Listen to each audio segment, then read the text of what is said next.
नमस्कार मित्रों, आज हम बात करेंगे संविदा विधि के अधीन स्वीकृति की। स्वीकृति क्या है? संविदा का दूसरा महत्वपूर्ण तत्व स्वीकृति होता है, क्योंकि इसके बिना संविदा का निर्माण नहीं हो सकता। बिना स्वीकृत हुए प्रस्ताव बिना स्वीकृत हुए संविदा का निर्माण नहीं कर सकता। इसलिए प्रस्ताव के बाद उसका स्वीकृत होना जरूरी है, तभी संविदा का निर्माण हो सकता है। भाई सामान्य शब्दों में हम इसको समझने का प्रयास करेंगे। जब कोई व्यक्ति किसी दूसरे व्यक्ति से प्रस्ताव करता है और दूसरा व्यक्ति उस प्रस्ताव पर बिना शर्त सहमति दे देता है, तो वह स्वीकृति कहलाती है, वह प्रस्ताव स्वीकृत हो जाता है। ठीक इसी के बाद हम संविदा विधि की धारा 2B के अनुसार समझेंगे, जो बताया गया स्वीकृति की परिभाषा क्या है। जब वह व्यक्ति जिससे प्रस्ताव किया जाता है उस पर अपनी सहमति दे देता है, तब प्रस्ताव स्वीकार हो जाता है, और जब प्रस्ताव स्वीकार हो जाता है तो वह वचन बन जाता है, और जब वह वचन बन जाता है तो दोनों पक्षकारों के मध्य वैधानिक अधिकार और दायित्व का निर्माण होता है। ठीक इसी संबंध में एंसन महोदय ने स्वीकृति को स्पष्ट करते हुए कहा कि स्वीकृति का प्रस्ताव से वही संबंध है जो जलती हुई माचिस की तिल्ली का बारूद से भरी हुई गाड़ी का होता है। अर्थात वह समझाते हैं, जब तक जलती हुई तिल्ली भरी हुई गाड़ी से नहीं लगेगी या नहीं लगाई जाएगी, तब तक कोई विस्फोट नहीं हो सकता। उसी प्रकार जब तक कोई प्रस्ताव स्वीकार नहीं होता तो वह वचन में परिवर्तित नहीं हो सकता, और जब वह वचन में परिवर्तित नहीं होगा तो पक्षकारों के मध्य ना कोई विधिक अधिकार होगा, ना दायित्व का निर्माण होगा। ठीक, अब हम बात करते हैं स्वीकृति के वैधानिक नियम की, कि स्वीकृति के लिए क्या वैधानिक नियम है, जिन्हें हम शर्तें भी बोलते हैं। तो स्वीकृति का पहला वैधानिक नियम है कि स्वीकृति की सूचना प्रस्तावक को दी जानी चाहिए। अर्थात अगर आप प्रस्ताव स्वीकार कर चुके हैं तो इसकी सूचना प्रस्तावक तक पहुंचनी आवश्यक है। अगर आप उसके पास अगर प्रस्तावक के पास स्वीकृति की सूचना नहीं पहुंचती तो यह स्वीकृति नहीं मानी जा सकती। ठीक, दूसरा है स्वीकृति पूर्ण और शर्तहीन होनी चाहिए।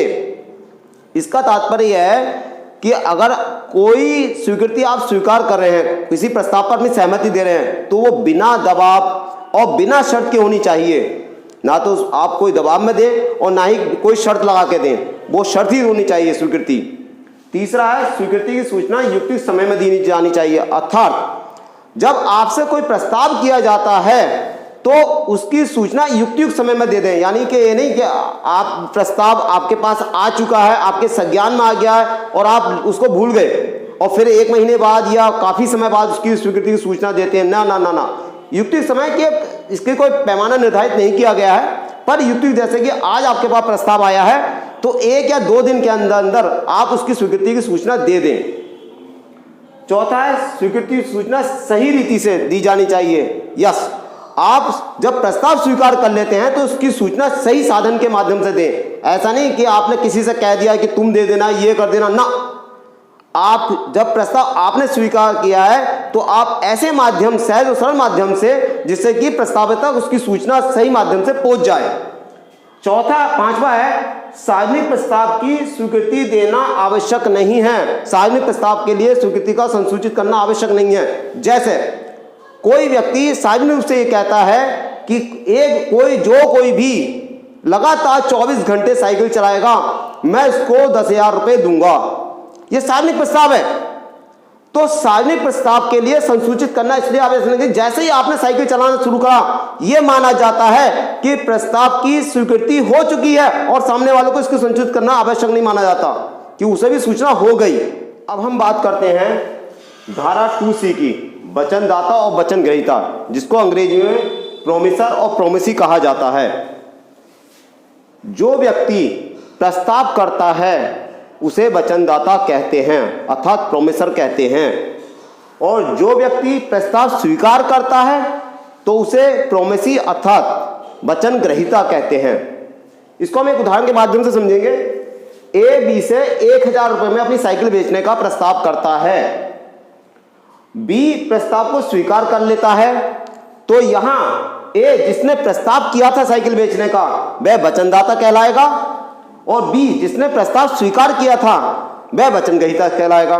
ठीक, अब ध्यान देने बात ये योग्य है, जो हमें ध्यान देना चाहिए कि प्रस्ताव करने वाला जो प्रस्ताव करता है वह शुरू से ही वचनदाता कहलाता है, परंतु वचनग्रहीता, प्रस्ताव स्वीकार करने वाला वचनग्रहीता तब बनेगा जब वो प्रस्ताव को स्वीकार कर लेगा, इससे पहले नहीं। ठीक, थैंक यू।